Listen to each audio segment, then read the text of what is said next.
ಇನ್ ಗುಲ್ಬರ್ಗ ವಾರ್ತೆಗಳ ಪ್ರಾಯೋಜಕರು Devanand sari centre super market Kalaburagi. Devanand sari centre ಹಲವು ವರ್ಷಗಳಿಂದ ಕಲಬುರ್ಗಿ ಮಹಾಜನತೆಯ ಭರವಸೆ ಗಳಿಸಿರುವ ರೇಷ್ಮೆ ಸೀರೆಗಳ ಅತಿ ದೊಡ್ಡ ಶೋರೂಮ್. ಹಬ್ಬಗಳು, ಮದುವೆ, ಉಪನಯನ ಹಾಗೂ ನಿಮ್ಮ ಮನೆಯ ಶುಭ ಸಮಾರಂಭಗಳಿಗೆ ಬೇಕಾಗುವ ರೇಷ್ಮೆ ಸೀರೆಗಳಿಗೆ ದೂರದ ಬೆಂಗಳೂರು, ಹೈದರಾಬಾದ್ ನಗರಗಳಿಗೆ ಹೋಗುವ ಅಗತ್ಯವಿಲ್ಲ. ದೇವಾನಂದ್ ಸ್ಯಾರಿ ಸೆಂಟರ್ ನೀಡುತ್ತಿದೆ exclusive silk sari collections. Devanand sari ಸೆಂಟರ್ನಲ್ಲಿ ಈಗ ಮದುವೆ ಮುಂತಾದ ಶುಭ ಸಮಾರಂಭಗಳಿಗೆ ಕಾಂಚೀವರಂ ಸೇರಿದಂತೆ wedding brocade saris, pure Dharmavaram ಸೀರೆಗಳು, ಪ್ಯೂರ್ ಬನಾರಸ್ ಸೀರೆಗಳು, pure Uppada silk, pure Ilkal ಸೀರೆಗಳು, pure fancy Gadwal silk, pure Paithani ಸೀರೆಗಳು, ಪ್ಯೂರ್ ಸಾಫ್ಟ್ ಸಿಲ್ಕ್ ಸೀರೆಗಳು ವಿವಿಧ ವಿನ್ಯಾಸಗಳಲ್ಲಿ. ಕಲಬುರಗಿಯಲ್ಲೇ ಅತಿ ದೊಡ್ಡ ಮತ್ತು ವಿಶಾಲವಾದ 10,000 ಚದುರ ಅಡಿ ಇರುವ ಏಕೈಕ ಸ್ಯಾರಿ ಸೆಂಟರ್ ದೇವಾನಂದ್ ಸ್ಯಾರಿ ಸೆಂಟರ್. ಭೇಟಿ ಕೊಡಿ. ದೇವಾನಂದ್ ಸ್ಯಾರಿ ಸೆಂಟರ್, ಕಾಮತ್ ಹೋಟೆಲ್ ಹಿಂದುಗಡೆ, ಸೂಪರ್ ಮಾರ್ಕೆಟ್, ಕಲಬುರ್ಗಿ.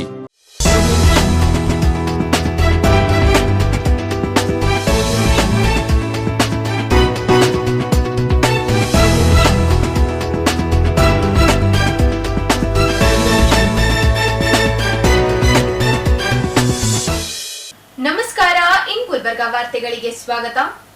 ಮೊದಲಿಗೆ ಹೆಡ್ಲೈನ್ಸ್. ರಾಜ್ಯದಲ್ಲಿ ಬರಗಾಲ ಘೋಷಿಸಿ ಸಮರ್ಪಕ ಸಭೆ ಕರೆಯಲಿ ಎಂಎಲ್ಸಿ ಎನ್ ರವಿಕುಮಾರ್ ಆಗ್ರಹ. ಪೊಲೀಸ್ ಠಾಣೆಯಿಂದ ಎಸ್ಕೇಪ್ ಆಗಿದ್ದ ಪೋಕ್ಸೋ ಆರೋಪಿ ಮತ್ತೆ ಬಂಧನ, 3 ಪೊಲೀಸ್ ಪೇದೆಗಳ ಅಮಾನತ್ತು.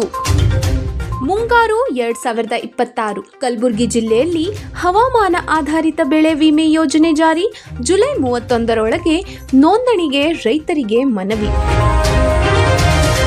ಈಗ ವಾರ್ತೆಗಳ ವಿವರ.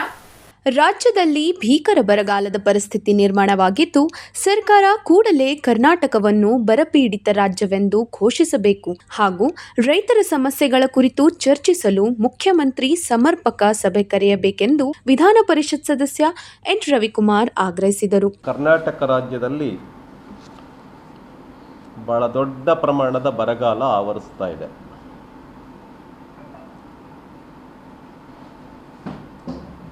ರಾಜ್ಯಾದ್ಯಂತ ಈ ಒಂದು ರೈತರ ಬವಣೆ ಏನು ಹೆಚ್ಚಾಗ್ತಾ ಇದೆ, ರೈತರ ಸಂಕಷ್ಟ ಏನು ಹೆಚ್ಚಾಗ್ತಾ ಇದೆ, ಅವರ ಗೋಳನ್ನು ಕೇಳೋದಕ್ಕೆ ಯಾರೂ ಇಲ್ಲ.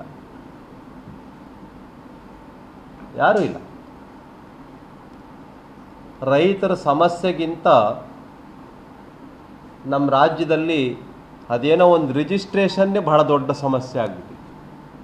ರೈತರ ಸಮಸ್ಯೆಗಿಂತ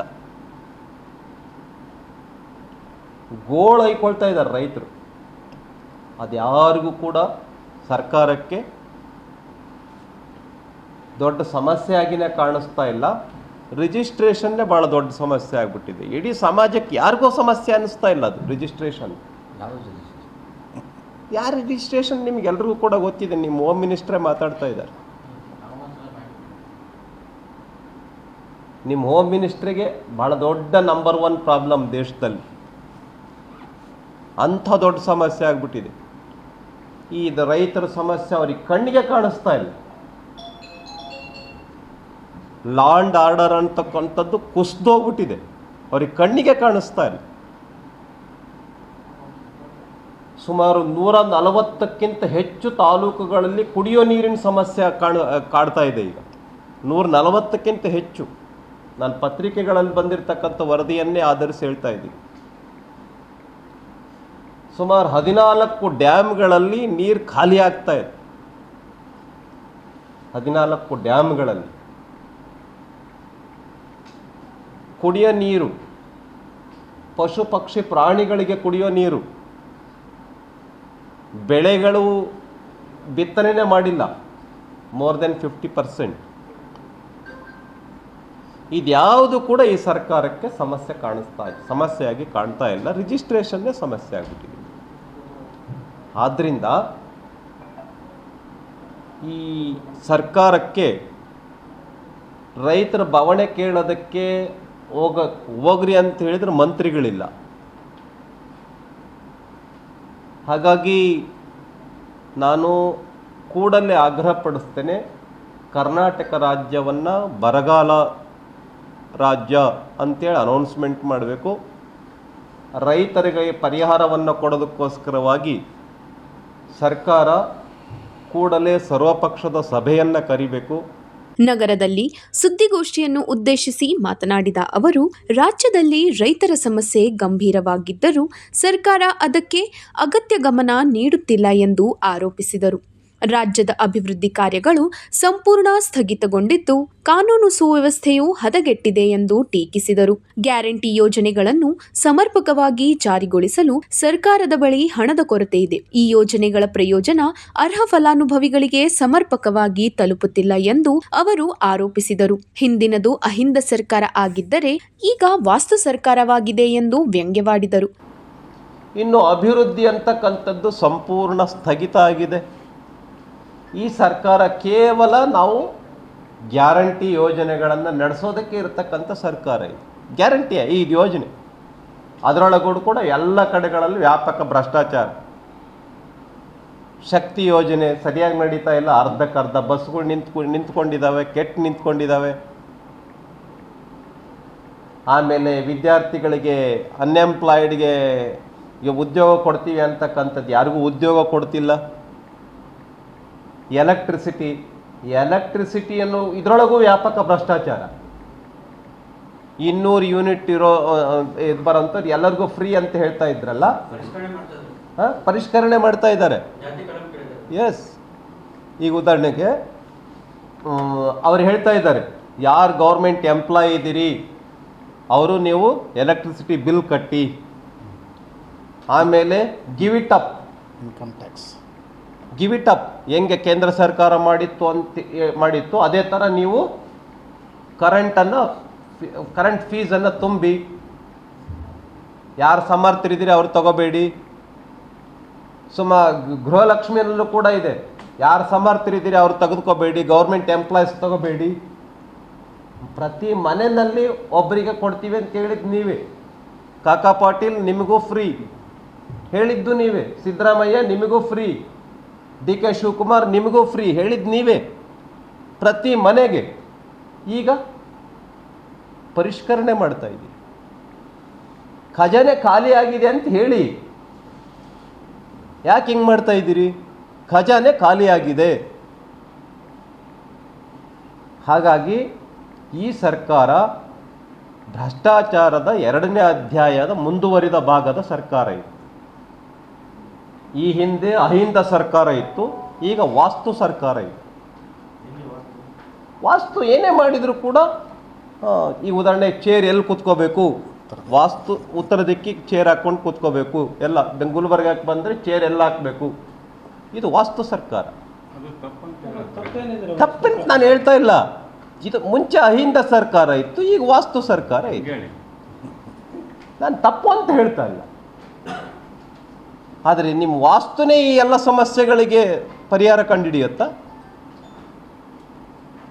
ಆದ್ದರಿಂದ DK ಶಿವಕುಮಾರ್ ಅವರು ರೈತರ ಬವಣೆಯನ್ನು, ಕುಡಿಯುವ ನೀರಿನ ಬವಣೆಯನ್ನು, ರೈತರ ಗೋಳನ್ನು, ಗೃಹಲಕ್ಷ್ಮಿ ಖಾತೆನಲ್ಲಾಗಿರ್ತಕ್ಕಂಥ ಭ್ರಷ್ಟಾಚಾರನ, ಶಕ್ತಿ ಯೋಜನೆಯಲ್ಲಿ ನಡೀತಾ ಇರ್ತಕ್ಕಂಥದ್ದು, ಆಮೇಲೆ ಇದು ರೇಷನ್ ಕೊಡೋದ್ರಲ್ಲೂ ಕೂಡ ಲಕ್ಷಾಂತರ ಜನರಿಗೆ ಕಾರ್ಡನ್ನು ವಾಪಸ್ ತೆಗೆದುಕೊಳ್ತಾ ಇದ್ದೀರಿ. ಹಾಗಾಗಿ ಎಲ್ಲದರಲ್ಲೂ ಕೂಡ ಈ ಸರ್ಕಾರ ದುಡ್ಡನ್ನು ಉಳಿಸೋದಕ್ಕೆ ಹೋಗ್ತಾ ಇದೆ. ವ್ಯಾಪಕವಾಗಿ ಸಾವಿರಾರು ಕೋಟಿ ರೂಪಾಯಿ ಭ್ರಷ್ಟಾಚಾರವನ್ನು ಮಾಡ್ತಾ ಇದೆ. ಇನ್ನು ಬೆಂಗಳೂರದಂತೂ ತಮಗೆಲ್ಲರೂ ಕೂಡ ಗೊತ್ತಿದೆ. ಇಡೀ ರಾಜ್ಯಾದ್ಯಂತ ರಸ್ತೆನಲ್ಲಿ ಗುಂಡಿ ಇದೆಯೋ, ಗುಂಡಿನಲ್ಲಿ ರಸ್ತೆ ಇದೆಯೋ, ಇಡೀ ರಾಜ್ಯದಾದ್ಯಂತ. ಬೆಂಗಳೂರಿನಲ್ಲಂತೂ ಇದ್ದೇ ಇದೆ. ಇಡೀ ರಾಜ್ಯಾದ್ಯಂತ ಎಲ್ಲೂ ರಸ್ತೆಗಳ ಕಾಮಗಾರಿ ನಡೀತಾ ಇಲ್ಲ, ಎಲ್ಲೂ ಅಭಿವೃದ್ಧಿ ಚಟುವಟಿಕೆಗಳಿಲ್ಲ. ಶಾಸಕರೆಲ್ಲರೂ ಕೂಡ ಅನ್ಹ್ಯಾಪಿ, ನಮಗೆ ಹಣ ಇಲ್ಲ ಅಂತೇಳಿ, ಅನುದಾನ ಇಲ್ಲ ಅಂತ. ಇಲ್ಲಿಗೆ ಬಂದು ನಿಂತ್ಕೊಂಡಿದೆ. ಈಗ ಮಂತ್ರಿಗಳು ಇನ್ನೂ 20 ಜನ ಯಾವಾಗ ಬರ್ತಾರೆ ಗೊತ್ತಿಲ್ಲ. ಕೂಡಲೇ ಸರ್ಕಾರ ಸರ್ವಪಕ್ಷಗಳ ಸಭೆಯನ್ನು ಕರಿಬೇಕು ಅಂತೇಳಿ ಈ ಸಂದರ್ಭದಲ್ಲಿ ನಾನು ಆಗ್ರಹಪಡಿಸ್ತೇನೆ.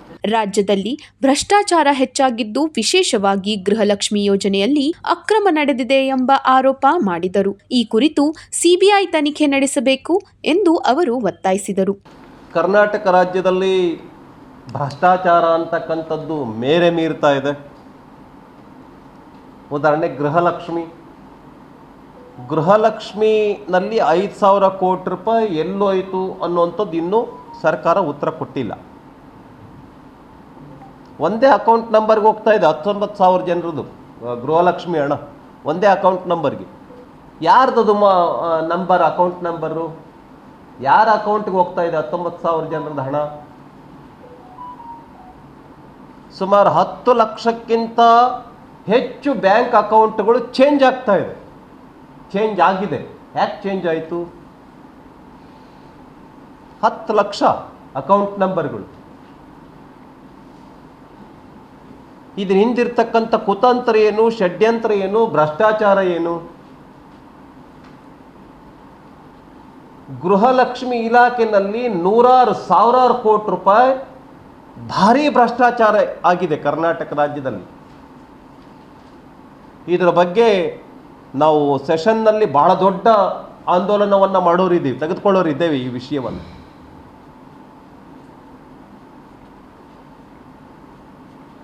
ಹಾಗಾಗಿ ಸಂಬಂಧಪಟ್ಟಿರ್ತಕ್ಕಂಥ ಸಚಿವರು ಯಾರಿದ್ರು,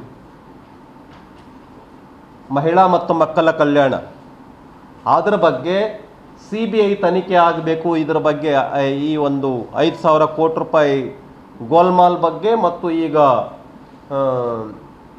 ಒಂದೇ ಅಕೌಂಟ್ ನಂಬರ್ಗೆ ಹಣ, ಗೃಹಲಕ್ಷ್ಮಿ ಹಣ ಸಂದಾಯ ಆಗ್ತಿರೋದು, ಆಮೇಲೆ 10 ಲಕ್ಷ ಅಕೌಂಟ್ಗಳು ಆಗಿಂದಾಗ್ಗೆ ಚೇಂಜ್ ಆಗ್ತಾ ಇರೋದು, ಇವೆಲ್ಲ ಪ್ರಕರಣಗಳ ಬಗ್ಗೆ CBI ತನಿಖೆ ಆಗಬೇಕು ಅನ್ನೋದನ್ನು ನಾನು ಈ ಸಂದರ್ಭದಲ್ಲಿ ಗೃಹಲಕ್ಷ್ಮಿ ಈ ವಿಷಯದಲ್ಲಿ ಈ ಸ್ಕೀಮ್ನಲ್ಲಿ ಆಗಿರ್ತಕ್ಕಂಥ ಭ್ರಷ್ಟಾಚಾರದ ಬಗ್ಗೆ ನಾನು ಆಗ್ರಹಪಡಿಸ್ತಾ ಇದ್ದೇನೆ. ಇದ್ರ ಬಗ್ಗೆ ಇತ್ತೀಚೆಗೆ ಹೇಳಿದ್ದೀವಿ, ಅದು ಉತ್ತರ ಕೊಡಲಿಲ್ಲ ಇನ್ನು. ಇಲ್ಲ, ನಾವು ಲಾಜಿಕಲ್ ಎಂಡಿಗೆ ತೆಗೆದುಕೊಂಡು ಹೋಗಿದ್ದೀವಿ, ಉತ್ತರ ಕೊಡ್ತೀವಿ. ಯಾವಾಗ? ಸೆಷನ್ ಕೊನೆ ದಿವಸ ಉತ್ತರ ಕೊಡ್ತಾರಲ್ಲ ಮುಖ್ಯಮಂತ್ರಿಗಳು, ಕೊಟ್ಟು ಹೋದ್ರು. ದುಡ್ಡು ಅದನ್ನೇ ಕೇಳ್ತಾ ಇದ್ದೀವಿ, ಮುಂದುವರಿದಿದೆ ನಮ್ಮ ಹೋರಾಟ. 5,000 ಕೋಟಿ ರೂಪಾಯಿ ಎಲ್ಲೋಯ್ತು? ಅದಾದ ನಂತರ ಮತ್ತೆ ಒಂದೇ ಅಕೌಂಟ್ಗೆ ಸಾವಿರಾರು ಜನರದ ಹಣ ಹೋಗ್ತಾ ಇದೆ. ಹಾಗಾಗಿ ಗೃಹಲಕ್ಷ್ಮಿ ಈ ಒಂದು ಸ್ಕೀಮ್ನಲ್ಲಿ ಆಗಿರ್ತಕ್ಕಂಥ ವ್ಯಾಪಕ ಭ್ರಷ್ಟಾಚಾರದ ಬಗ್ಗೆ CBI ತನಿಖೆ ಕೊಡಬೇಕು. ಇದನ್ನು ನಾವು ತೆಗೆದುಕೊಳ್ತೀವಿ, ಹೋರಾಟ ದೊಡ್ಡದಾಗಿ ತೆಗೆದುಕೊಳ್ತೀವಿ. ಬೆಂಗಳೂರು ಸಮೀಪ ಸಂಭವಿಸಿದ ಕ್ರಿಷರ್ ದುರಂತದಲ್ಲಿ ಮೃತಪಟ್ಟ 7 ಮಂದಿಯಲ್ಲಿ ಯಾದಗಿರಿ ಜಿಲ್ಲೆಯ ಒಬ್ಬ ಕಾರ್ಮಿಕ ಕೂಡ ಇದ್ದಾನೆ. ಮೃತ ಕಾರ್ಮಿಕನ ಕುಟುಂಬಕ್ಕೆ ಸರ್ಕಾರಿ ಉದ್ಯೋಗ ಹಾಗೂ 25 ಲಕ್ಷ ಪರಿಹಾರ ನೀಡಬೇಕು. ಮಧ್ಯಪ್ರದೇಶದ ಮೃತ 6 ಕಾರ್ಮಿಕರ ಕುಟುಂಬಗಳಿಗೂ ತಲಾ 50 ಲಕ್ಷ ಪರಿಹಾರ ನೀಡಬೇಕು ಎಂದು ಆಗ್ರಹಿಸಿದರು. ಎರಡನೇದು ಏನು, ಬೆಂಗಳೂರಿನ ಹತ್ರ ನಿನ್ನೆ 7 ಜನ ಏನು ಗಣಿಗಾರಿಕೆಯಲ್ಲಿ ಬಂಡೆ ಕುಸಿತದಿಂದ ತೀರ್ಕೊಂಡಿದ್ದಾರೆ. ಅದರೊಳಗಡೆ ನಮ್ಮ ಯಾದಗಿರಿಯಿಂದ ಒಬ್ಬ ಕಾರ್ಮಿಕ ತೀರ್ಕೊಂಡಿದ್ದಾನೆ. ಹಾಗಾಗಿ ಆ ಕುಟುಂಬಕ್ಕೆ ಸರ್ಕಾರಿ ನೌಕರಿಯನ್ನು, ಅದು ಡಿ ದರ್ಜೆನೇ ಇರಲಿ, ಕೂಡಲೇ ಸರ್ಕಾರಿ ನೌಕರಿಯನ್ನು ಕೊಡಬೇಕು. ಯಾಕೆ ಅಂತ ಹೇಳಿದ್ರೆ ಕಾರ್ಮಿಕರ ಕುಟುಂಬ, ಅದು ಎಂಟೈರ್ ಕುಟುಂಬ ಅವನ ಮೇಲೆ ಡಿಪೆಂಡ್ ಆಗಿದೆ. ಆದ್ದರಿಂದ 25 ಲಕ್ಷ ರೂಪಾಯಿ ಪರಿಹಾರವನ್ನು ಕೊಡೋದಲ್ಲದೆ ಅವರ ಮನೆಗೆ ಸರ್ಕಾರಿ ನೌಕರಿಯನ್ನು ಕೊಡಬೇಕು ಅಂಥೇಳಿ ನಾನು ಈ ಸಂದರ್ಭದಲ್ಲಿ ಆಗ್ರಹಪಡಿಸ್ತೇನೆ. ಮತ್ತು ಮಧ್ಯಪ್ರದೇಶದ 6 ಜನ ಏನು ತೀರ್ಕೊಂಡಿದ್ದಾರೆ, ಅವರು ಕರ್ನಾಟಕದಲ್ಲಿ ತೀರ್ಕೊಂಡಿರೋದು. Though they are from Madhya Pradesh, ಅವರು ಮಧ್ಯಪ್ರದೇಶದವ್ರು ಆಗಿದ್ದರೂ ಕೂಡ ತೀರ್ಕೊಂಡಿರೋದು ಕರ್ನಾಟಕ ರಾಜ್ಯದಲ್ಲಿ. ಹಾಗಾಗಿ ಅವ್ರಿಗೂ ಕೂಡ ಆ ಕುಟುಂಬಕ್ಕೆ 50 ಲಕ್ಷ ರೂಪಾಯಿ ಪ್ರತಿ ಕುಟುಂಬಕ್ಕೆ ಪರಿಹಾರವನ್ನು ಕೊಡಬೇಕು ಅಂತ ನಾನು ಈ ಸಂದರ್ಭದಲ್ಲಿ ಆಗ್ರಹಪಡಿಸ್ತೇನೆ. ಅಲ್ಲದೆ ಕ್ರಿಷರ್ ಮಾಲೀಕರನ್ನು ಬಂಧಿಸಿ ಅವರ ವಿರುದ್ಧ ಕಠಿಣ ಕ್ರಮ ಕೈಗೊಳ್ಳಬೇಕೆಂದು ಒತ್ತಾಯಿಸಿದರು. ಯಾರು ಆ ಒಂದು ಕ್ರಷರ್ ಮಾಲೀಕರಿದ್ದಾರೆ ಅವ್ರನ್ನಿನ್ನೂ ಬಂಧಿಸಿಲ್ಲ, ಕೂಡಲೇ ಬಂಧಿಸಬೇಕು, ಅವರ ಮೇಲೆ ಕ್ರಮ ತೆಗೆದುಕೊಳ್ಬೇಕು. ಆ ಕ್ರಷರ್ ಮಾಲೀಕರಿಂದನೂ ಕೂಡ ಕಾರ್ಮಿಕರ ಕುಟುಂಬಕ್ಕೆ ಪರಿಹಾರವನ್ನು ಕೊಡುವ ರೀತಿಯಲ್ಲಿ ಸರ್ಕಾರ ಮಾತುಕತೆಯನ್ನು ನಡೆಸಬೇಕು ಅಂತೇಳಿ ಈ ಸಂದರ್ಭದಲ್ಲಿ ನಾನು ಆಗ್ರಹಪಡಿಸ್ತೇನೆ. ಅಫ್ಜಲ್ಪುರ್ ಪೊಲೀಸ್ ಠಾಣೆಯಿಂದ ಆರೋಪಿಯೊಬ್ಬ ತಪ್ಪಿಸಿಕೊಂಡು ಘಟನೆ ಕುರಿತು ಪ್ರತಿಕ್ರಿಯಿಸಿದ ಅವರು, ಗೃಹ ಸಚಿವರ ಜಿಲ್ಲೆಯಲ್ಲೇ ಇಂತಹ ಘಟನೆ ನಡೆದರೂ ಅವರು ಮೌನವಾಗಿದ್ದಾರೆ ಎಂದು ಟೀಕಿಸಿದರು. ಕೈಕೊಳ ಹಾಕಿದಂಥ ಕ್ರಿಮಿನಲ್ಲು ತಪ್ಪಿಸ್ಕೊಂಡು ಹೋಗ್ತಾರೆ. ಯಾರ್ಯಾರ ಮೇಲೂ ಕೇಸ್ ಹಾಕ್ಸಿದ್ರಿ, ಆ ಕೇಸ್ಗಳನ್ನು ತೆಗ್ಸಾಕ್ತಿರ್ತೀರ. ನೀವು ಗುಲ್ಬರ್ಗ ಜಿಲ್ಲೆಯ ಉಸ್ತುವಾರಿಯನ್ನು ಬೆಂಗಳೂರು ಕೇಂದ್ರ ಆಗಿ ನಡೆಸ್ತಾ ಇದ್ದಾರಾ ಅವರು? ಗುಲ್ಬರ್ಗ ಜಿಲ್ಲೆ ಉಸ್ತುವಾರಿ ಕೇಂದ್ರ ಬೆಂಗಳೂರು, ಇದಾ ನಿಮ್ಮದು ಪಾಲಿಸಿ? ಸಂಬಂಧಪಟ್ಟ ಪೊಲೀಸ್ ಠಾಣೆಯ ಪಿಎಸ್ಐ ಅವರನ್ನು ಅಮಾನತುಗೊಳಿಸಬೇಕೆಂದು ಆಗ್ರಹಿಸಿದರು. ಲಾಡ್ಲೆ ಮಶಾ ಘಟನೆಗೆ ಸಂಬಂಧಿಸಿದಂತೆ ಸರ್ಕಾರದ ವಿರುದ್ಧ ವಾಗ್ದಾಳಿ ನಡೆಸಿದ ಅವರು, ಈ ಪ್ರಕರಣದಲ್ಲಿ ಸರ್ಕಾರ ತನ್ನ ತಪ್ಪಿನ ಬಗ್ಗೆ ಸ್ಪಷ್ಟನೆ ನೀಡಬೇಕು ಎಂದು ಹೇಳಿದರು. ರಾಜ್ಯ ಸರ್ಕಾರ ತುಷ್ಟೀಕರಣ ನೀತಿಯನ್ನು ಅನುಸರಿಸುತ್ತಿದ್ದು, ಅದನ್ನು ಕೂಡಲೇ ನಿಲ್ಲಿಸಬೇಕೆಂದು ಒತ್ತಾಯಿಸಿದರು. ಬಿಜೆಪಿ ನಡೆಸಿದ ಹೋರಾಟಕ್ಕೆ ನ್ಯಾಯಾಲಯದಲ್ಲಿ ಜಯ ದೊರೆತಿರುವುದಾಗಿ ಹೇಳಿದ ಅವರು, ಇದು ಸತ್ಯದ ಗೆಲುವಾಗಿದೆ ಎಂದು ಪ್ರತಿಪಾದಿಸಿದರು.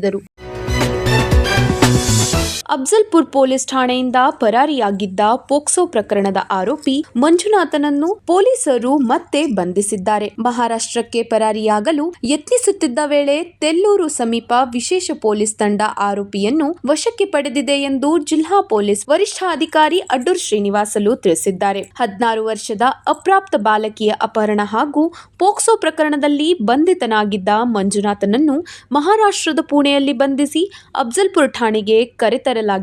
ಆದರೆ ಠಾಣೆಯಲ್ಲಿ ಕಾನೂನು ಪ್ರಕ್ರಿಯೆ ನಡೆಯುತ್ತಿದ್ದ ವೇಳೆ ಆತ ಪೊಲೀಸರ ಕಣ್ತಪ್ಪಿಸಿ ಪರಾರಿಯಾಗಿದ್ದನು. ಘಟನೆಗೆ ಸಂಬಂಧಿಸಿದಂತೆ ಕರ್ತವ್ಯ ಲೋಪದ ಆರೋಪದಡಿ ಅಫ್ಜಲ್ಪುರ್ ಪೊಲೀಸ್ ಠಾಣೆಯ ಎಸ್ಎಚ್ಒ ರವಿದಾಸ್, ಸೆಂಟ್ರಿ ಪ್ರಶಾಂತ್ ಹಾಗೂ ಶಿವಣ್ಣ ಎಂಬ 3 ಪೊಲೀಸ್ ಪೇದೆಗಳನ್ನು ಅಮಾನತುಗೊಳಿಸಿ ಎಸ್ಪಿ ಅಡ್ಡೂರ್ ಶ್ರೀನಿವಾಸಲು ಆದೇಶ ಹೊರಡಿಸಿದ್ದಾರೆ. ಅಲ್ಲದೆ ಅಫ್ಜಲ್ಪುರ್ ಪಿಎಸ್ಐ ಹಾಗೂ ಸಿಪಿಐ ಅವರಿಗೆ ಕಾರಣ ಕೇಳಿ ನೋಟಿಸ್ ಜಾರಿಗೊಳಿಸಲಾಗಿದೆ. ಆರೋಪಿ ಪರಾರಿಯಾದ ತಕ್ಷಣ ವಿಶೇಷ ತಂಡಗಳನ್ನು ರಚಿಸಿ ಗಡಿ ಪ್ರದೇಶಗಳು ಹಾಗೂ ಮಹಾರಾಷ್ಟ್ರ ಸಂಪರ್ಕಿಸುವ ಮಾರ್ಗಗಳಲ್ಲಿ ವ್ಯಾಪಕ ಶೋಧ ಕಾರ್ಯ ನಡೆಸಲಾಗಿತ್ತು. ಗುಪ್ತ ಮಾಹಿತಿ ಆಧರಿಸಿ ಕಾರ್ಯಾಚರಣೆ ನಡೆಸಿದ ಪೊಲೀಸರು ಆರೋಪಿಯನ್ನು ಮತ್ತೆ ಬಂಧಿಸುವಲ್ಲಿ ಯಶಸ್ವಿಯಾಗಿದ್ದಾರೆ. ಇದೇ ವೇಳೆ ಪೊಲೀಸ್ ವಶದಿಂದ ತಪ್ಪಿಸಿಕೊಂಡ ಆರೋಪದಡಿ ಮಂಜುನಾಥ್ ವಿರುದ್ಧ ಮತ್ತೊಂದು ಪ್ರತ್ಯೇಕ ಕಾರಣವೂ ದಾಖಲಿಸಲಾಗಿದ್ದು, ಬಂಧನದ ಬಳಿಕ ಆರೋಗ್ಯ ತಪಾಸಣೆಗಾಗಿ ಸರ್ಕಾರಿ ಆಸ್ಪತ್ರೆಗೆ ದಾಖಲಿಸಲಾಗಿದೆ. ಕಲಬುರಗಿ ಜಿಲ್ಲೆಯ ಅಫ್ಜಲ್ಪುರ ಪೊಲೀಸ್ ಠಾಣೆ ವ್ಯಾಪ್ತಿಯಲ್ಲಿ ಇನಿಷಿಯಲ್ ಆಗಿ ಮೈನರ್ ಗರ್ಲ್ ಮಿಸ್ಸಿಂಗ್ ಕೇಸ್ ಒಂದು ರಿಜಿಸ್ಟರ್ ಆಗಿರುತ್ತೆ ಅಂತ. ತದನಂತರ ಅದು ಯಾರು ವಿಕ್ಟಿಮು ಮತ್ತು ಬೇರೆ ಯಾರಿದ್ದಾರೆ ಅವನ್ನೆಲ್ಲ ಟ್ರೇಸ್ ಮಾಡ್ಕೊಂಡು ಬಂದಿದ್ದ ತಕ್ಷಣ ಅದು ಪೋಕ್ಸೋ ಕೇಸಾಗಿ ಕನ್ವರ್ಟ್ ಆಗಿರುತ್ತದೆ. ತದನಂತರ ಪೋಕ್ಸೋ ಕೇಸ್ ಆರೋಪಿಯನ್ನು ಸೆಕ್ಯೂರ್ ಮಾಡಿಕೊಂಡು ಕಸ್ಟಡಿಯಲ್ಲಿದ್ದಾಗ ಅವರು ನೈಟ್ ಟೈಮು ಪೊಲೀಸ್ ಅವರು ಅಲರ್ಟ್ ಇರಲಾದ ಸಮಯ ನೋಡಿ ಅವರು ಅಲ್ಲಿಂದ ಪರಾರಿ ಆಗಿರ್ತಾರೆ. ಇದು ಸಂಬಂಧ ನಾವು ಪರಾರಿಯಾಗಿದ್ದಕ್ಕೆ ಅವರ ಆರೋಪಿ ಮೇಲೆ ಮತ್ತೊಮ್ಮೆ ಒಂದು ಕೇಸು ದಾಖಲಿಸಿಕೊಂಡಿದ್ದೇವೆ ಮತ್ತು ಈ ಯಾರು ಡ್ಯೂಟಿ ಆ ಸಮಯದಲ್ಲಿ ಯಾರು ಕರ್ತವ್ಯದಲ್ಲಿದ್ದರು ಅವರು 3 ಜನ ಕಾನ್ಸ್ಟೇಬಲ್ಸ್ ಇದ್ದರು, ಒಬ್ಬರು ಹೆಡ್ ಕಾನ್ಸ್ಟೇಬಲ್, ಇಬ್ಬರು ಪೊಲೀಸ್ ಕಾನ್ಸ್ಟೇಬಲ್ಸ್ ಇದ್ದರು ಆ ಸಮಯದಲ್ಲಿ ಡ್ಯೂಟಿ. ಕರ್ತವ್ಯ ಲೋಪ ಆಗಿದ್ದಕ್ಕೆ ನಾವು 3 ಜನ ಕಾನ್ಸ್ಟೇಬಲ್ನ ಈಗಾಗಲೇ ಅಮಾನತು ಮಾಡಲಾಗಿದೆ ಮತ್ತು ಡಿಸಿಪ್ಲಿನರಿ ಆ್ಯಕ್ಷನ್ ಅಡಿಯಲ್ಲಿ ನಾನು ಇನ್ಸ್ಪೆಕ್ಟರ್ ಅವ್ರಿಗೂ ಮತ್ತು PSI ಅವ್ರಿಗೂ ನೋಟಿಸು ನೀಡಿದ್ದೇನೆ. ಇದ್ರ ಬಗ್ಗೆ ನಾವು ಪೂರ್ತಿ ತನಿಖೆ ಮಾಡಿ ಯಾರು ತಪ್ಪಿದೆಯೋ ಮತ್ತು ಅವ್ರ ಮೇಲೆ ಮುಂದಿನ ಕ್ರಮ ಇನ್ನೂ ಮಾಡ್ತೀವಿ. ಈಗ ಒಂದು ಚಿಕ್ಕ ವಿರಾಮ.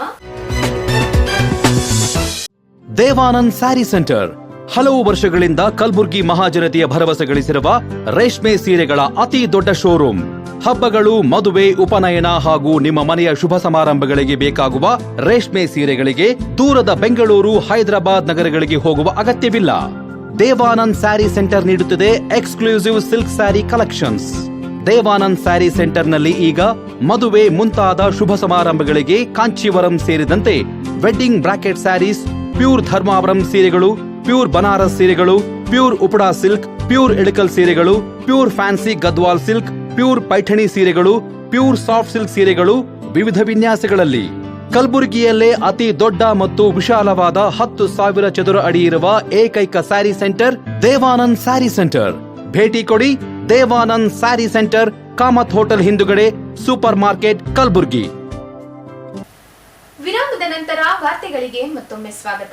2026-27ನೇ ಸಾಲಿನ ಮುಂಗಾರು ಹಂಗಾಮಿಗಾಗಿ ಮರು ವಿನ್ಯಾಸಗೊಳಿಸಿದ ಹವಾಮಾನ ಆಧಾರಿತ ಬೆಳೆ ವಿಮೆ ಯೋಜನೆ RWB CIS ಅನ್ನು ಕಲಬುರಗಿ ಜಿಲ್ಲೆಯಲ್ಲಿ ಜಾರಿಗೊಳಿಸಲಾಗಿದ್ದು, ಅರ್ಹ ರೈತರು ಜುಲೈ 31ರೊಳಗೆ ಯೋಜನೆಯ ಅಡಿ ನೋಂದಾಯಿಸಿಕೊಳ್ಳುವಂತೆ ಜಿಲ್ಲಾ ಆಡಳಿತ, ಜಿಲ್ಲಾ ಪಂಚಾಯತ್ ಹಾಗೂ ತೋಟಗಾರಿಕೆ ಇಲಾಖೆ ಮನವಿ ಮಾಡಿದೆ.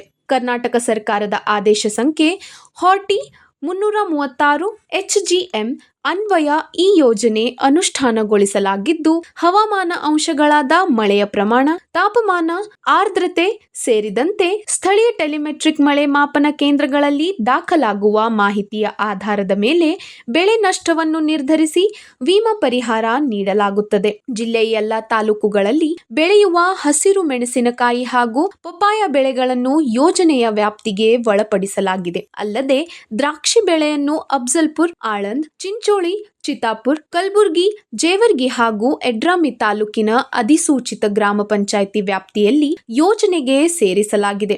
ಯೋಜನೆಯ ಅಡಿ ಸಾಲ ಪಡೆದ ಹಾಗೂ ಸಾಲ ಪಡೆಯದ ಎಲ್ಲಾ ರೈತರು ವಿಮೆ ಮಾಡಿಸಿಕೊಳ್ಳಲು ಅರ್ಹರಾಗಿದ್ದಾರೆ.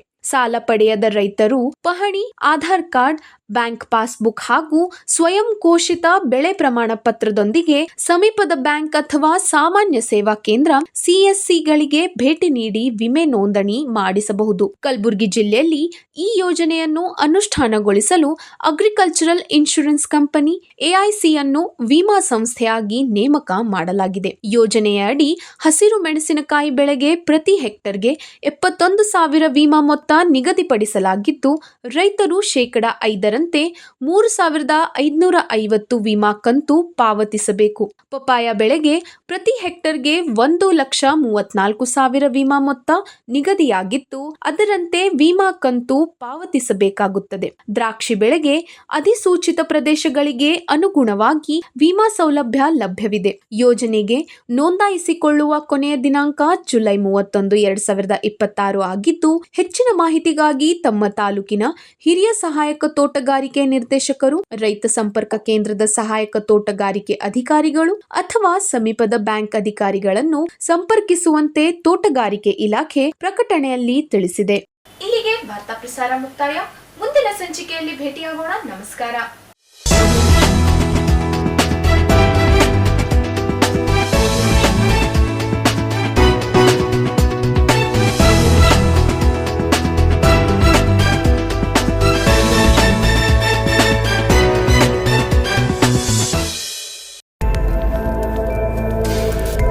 ಇನ್ ಗುಲ್ಬರ್ಗಾ ವಾರ್ತೆಗಳ ಪ್ರಾಯೋಜಕರು Devanand sari centre, super market, Kalaburagi.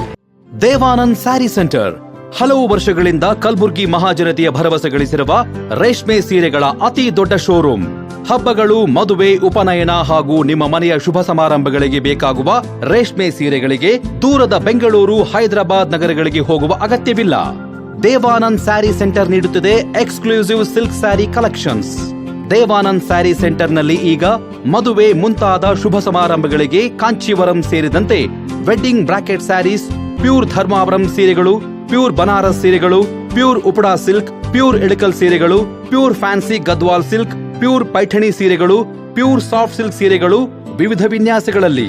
ಕಲಬುರಗಿಯಲ್ಲೇ ಅತಿ ದೊಡ್ಡ ಮತ್ತು ವಿಶಾಲವಾದ 10,000 ಚದುರ ಅಡಿ ಇರುವ ಏಕೈಕ ಸ್ಯಾರಿ ಸೆಂಟರ್ ದೇವಾನಂದ್ ಸ್ಯಾರಿ ಸೆಂಟರ್. ಭೇಟಿ ಕೊಡಿ. ದೇವಾನಂದ್ ಸ್ಯಾರಿ ಸೆಂಟರ್, ಕಾಮತ್ ಹೋಟೆಲ್ ಹಿಂದುಗಡೆ, ಸೂಪರ್ ಮಾರ್ಕೆಟ್, ಕಲಬುರಗಿ.